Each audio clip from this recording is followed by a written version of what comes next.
बच्चों, good morning. भाइयों तथा बहनों, आप सभी लोगों को हमारे ऑनलाइन यूट्यूब चैनल में आप सभी लोगों का हार्दिक स्वागत है और आपसे अपेक्षा है कि आप मेरा सहयोग करेंगे। आज हम कुछ पर्यावरण के बारे में आप सभी लोगों को समझाएंगे कि पर्यावरण से कौन कौन से क्वेश्चन जो इम्पॉर्टेंट हैं वो पूछे जा सकते हैं। पहला है, पेट्रोलियम क्या है? पेट्रोलियम क्या है? पेट्रोलियम एक जीवाश्म ईंधन है, क्योंकि ये ज्वालामुखी जब फटती है तो हमारी जो चट्टानें होती हैं, जिसे आग्नेय चट्टान, अवसादी चट्टान बोलते हैं, तो ये उसी में ये पेट्रोलियम पाया जाता है। इसे हम पेट्रोलियम क्या है? तो पेट्रोलियम एक जीवाश्म ईंधन है। इसे हम कच्चा तेल भी कहते हैं, कच्चा सोना भी कहते हैं, काला सोना भी कहते हैं, और यह एक हाइड्रोकार्बन यौगिक है। पेट्रोलियम क्या है? ये प्रश्न पूछा जाता है, कई प्रतियोगी परीक्षाओं में पूछा गया है कि पेट्रोलियम क्या है, पेट्रोलियम से क्या क्या प्राप्त होता है, ये कहाँ पाया जाता है। तो आज हम इसके बारे में आप लोगों को जानकारी प्रदान करेंगे कि पेट्रोलियम एक जीवाश्म ईंधन है, कच्चा तेल है, कच्चा सोना है, काला सोना है, और ये एक हाइड्रोकार्बन यौगिक है। नेक्स्ट प्रश्न है, सबसे पहले इसकी खोज कहाँ हुई?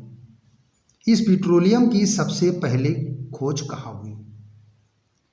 इसकी खोज असम एक स्थान है, वहाँ डिगबोई, असम में एक डिगबोई स्थान है, के स्थान पर एक कुआं था।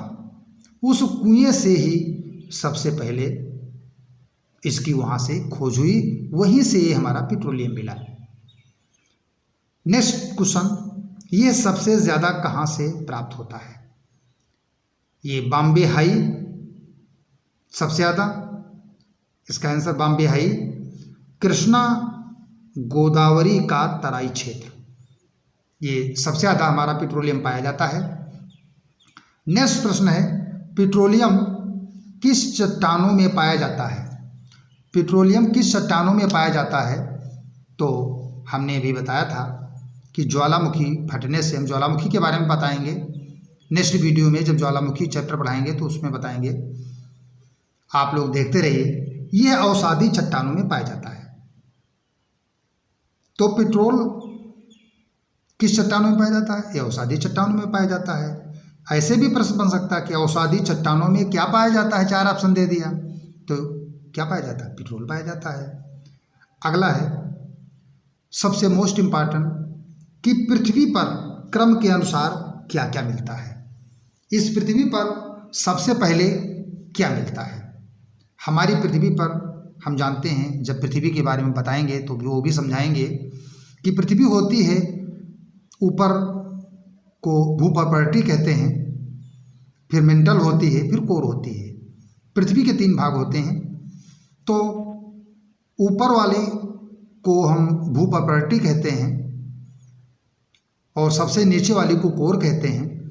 तो क्रम के अनुसार क्या मिलता है? देखिए, पृथ्वी पर क्रम के अनुसार क्या क्या मिलता है, ये प्रश्न है। तो सबसे पहले गैस मिलती है, यानी पृथ्वी के अंदर जब हम खोदेंगे उसको तो सबसे पहले गैस मिलेगी, बाद में क्या मिलेगा? तेल मिलेगा, उसके बाद में पानी मिलेगा, अंत में गाढ़ा तरल पदार्थ मिलेगा। नेक्स्ट क्वेश्चन, प्राकृतिक गैस कितने प्रकार की होती है? तो प्राकृतिक गैस हमारी 2 प्रकार की होती है, एक सीएनजी गैस होती है और एक एलपीजी गैस होती है। सीएनजी गैस जो होती है वाहनों में, गाड़ियों में प्रयोग की जाती है, इससे प्रदूषण भी नहीं होता है। और एलपीजी गैस, इसको हम रसोई गैस भी कहते हैं, घरेलू गैस भी कहते हैं, जो घर में हम लोग खाना बनाते हैं उसे एलपीजी गैस कहते हैं। नेक्स्ट क्वेश्चन देखिए, सीएनजी कहाँ पाई जाती है? सीएनजी गैस कहाँ पाई जाती है? तो अभी बताइए, बॉम्बे हाई और खंभात की खाड़ी में पाई जाती है। नेक्स्ट क्वेश्चन है कि इसका प्रयोग किस प्रकार होता है? अब सीएनजी गैस का प्रयोग भी देख लीजिए कि यह प्रदूषण कम करती है और बसों या गाड़ियों में इसका प्रयोग होता है। कभी कभी ये क्वेश्चन पूछ लिया जाता है कि सीएनजी गैस का प्रयोग कहाँ करते हैं, तो चूंकि गैस लिखी है तो अधिकतर लोग बता देंगे कि हाँ घर में खाना बनाया जाता है, ये घरेलू गैस है। नहीं, तो जो सीएनजी गैस होती है ये प्रदूषण कम करती है और बसों या गाड़ियों में प्रयोग की जाती है। नेक्स्ट क्वेश्चन है कि यह किस प्रकार की गैस है? ये सीएनजी गैस हमारी जो है किस प्रकार की गैस है? तो यानी सीएनजी यह एक संपीड़ित प्राकृतिक गैस है। ये भी प्रश्न पूछा जाता है कि सीएनजी किस प्रकार की गैस है, तो हम बताएंगे सीएनजी संपीड़ित प्राकृतिक गैस है जो एलपीजी से हल्की होती है। यही ऑप्शन दे दिया कि सीएनजी गैस और एलपीजी गैस दोनों में कौन सी हल्की होती है, तो हम ये कहेंगे कि सीएनजी गैस एलपीजी गैस से क्या होती है, हल्की होती है। अब दोस्तों नेक्स्ट प्रश्न के ऊपर चलते हैं। नेक्स्ट प्रश्न देख लीजिए,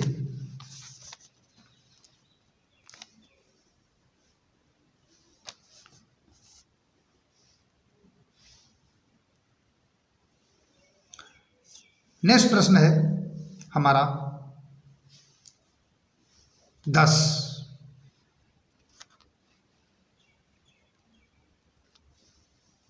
एलपीजी क्या है? तो एलपीजी क्या है? तो इसको हम कहते हैं द्रवित पेट्रोलियम गैस, इसको कहते हैं।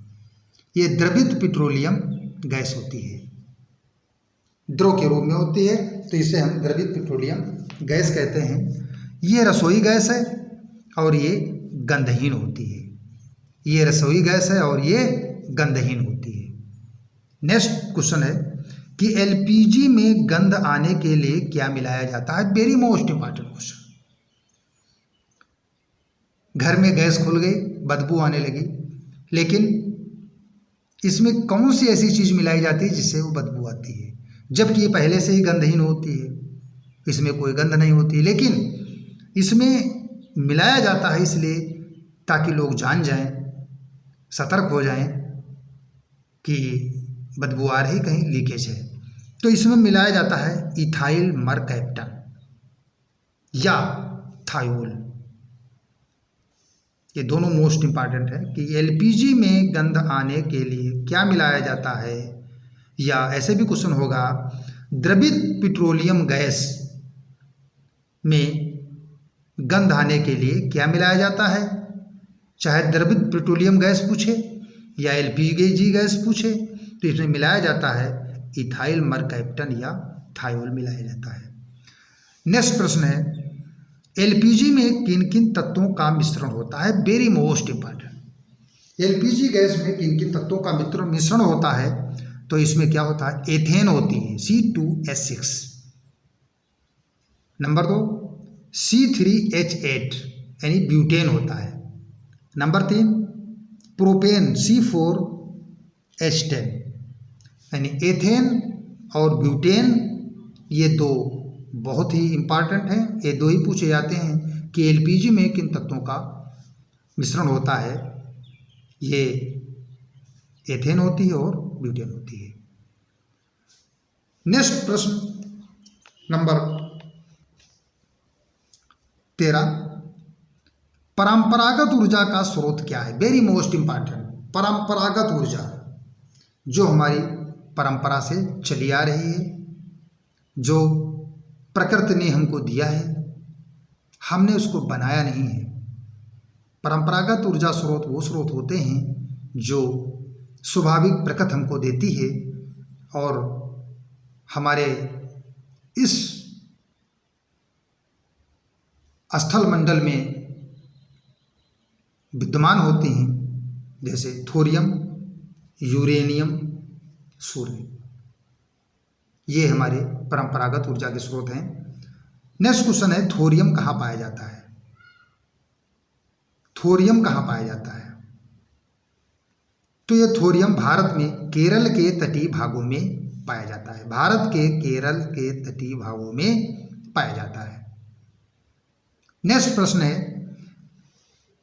नेक्स्ट प्रश्न नंबर 15 कि यूरेनियम कहाँ पाया जाता है? तो यूरेनियम राजस्थान, झारखंड, छोटा नागपुर में पाया जाता है। यूरेनियम कहाँ पाया जाता है? राजस्थान, झारखंड और छोटा नागपुर में पाया जाता है।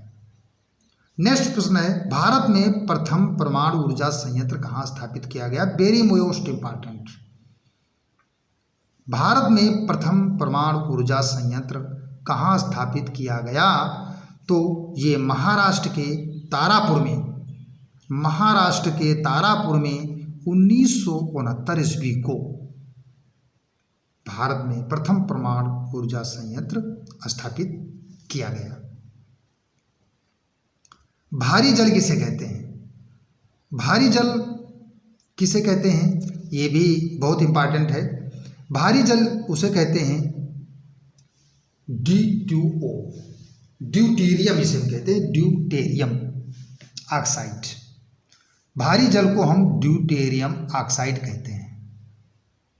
भारी जल किसे कहते हैं? तो भारी जल का रासायनिक सूत्र है D2O, इसे हम ड्यूटेरियम ऑक्साइड कहते हैं। क्या कहते हैं? Deuterium oxide. भारी जल का नेक्स्ट क्वेश्चन है, भारी जल का प्रयोग किसमें किया जाता है?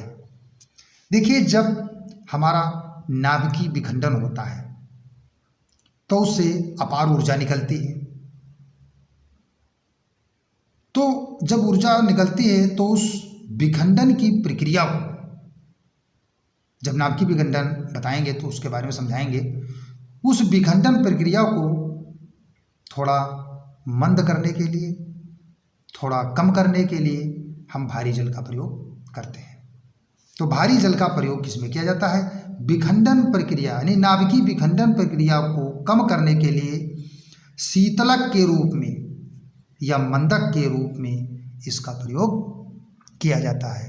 शीतलक के रूप में या मंदक के रूप में इसका प्रयोग किया जाता है। ये आज का हमारा बहुत ही इम्पॉर्टेंट क्वेश्चन पर्यावरण से संबंधित रहे, और हम आशा करते हैं कि आप लोग लाइक शेयर ज़रूर करेंगे और हमारा सहयोग करेंगे, ताकि हम आप लोगों को जड़ से अच्छी चीज़ें पहुंचा सकें। लॉकडाउन है, सभी लोग घर में सुरक्षित रहें, अपने माता पिता बुज़ुर्गों का ध्यान रखें और हाथ बटाएं, क्योंकि जान है तो जहान है। Thank you.